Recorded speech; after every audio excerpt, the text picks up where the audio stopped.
na 'yan mata ko kuma na wata budurwa da kuma yi musu sata a gida. Abin da ya faru shine a ranar alhamis a 4 ga watan Fabrairu na shekara ta 2021, wannan bawan Allah da kuke gani Abdullahi Umar dan shekara 31 wanda yake zaune a cikin unguwar Ari da ke karamar hukumar Makarfi ta jihar Kaduna. Ya shahara aikinsa shine ya nemi budurwa wacce take neman miji ta kafar sada zumunta musamman Facebook. Ya haɗu da wata yarinya wacce take a cikin garin Katsina, wanda saboda dalilin tsaro ba zan faɗi sunanta ba.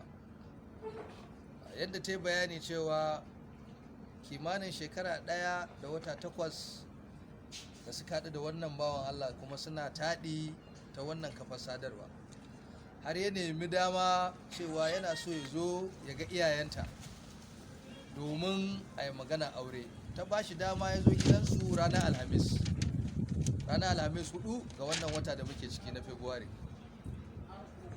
Ya zo da daddare, suka zauna suka hira, ta kai shi gaban iyayenta inda ya yaudare su cewa aurenta zai.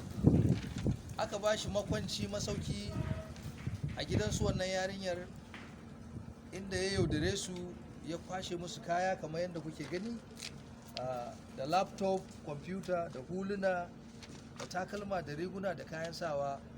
Hatta ana neman kuɗi a hannunsa wanda ya ɗauka a waɗannan ɗakuna guda biyu na yayyanta da aka sauke shi, kimanin naira 100,000.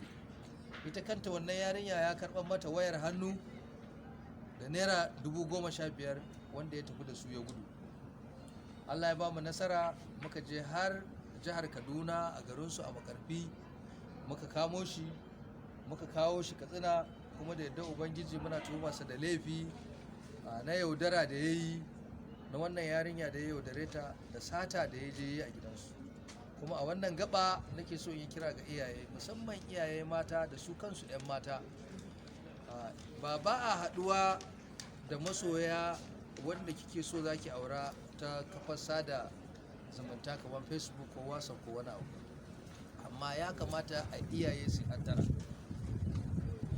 Shi yasa muka kirawo 'yan jarida muke nuna musu irin abubuwan yanzu, salo na zalunci na cuta da wasu ɓata gari suke amfani da shi domin su zo su yi sata a gidajen bayan Allah waɗanda ba su ji ba su gani.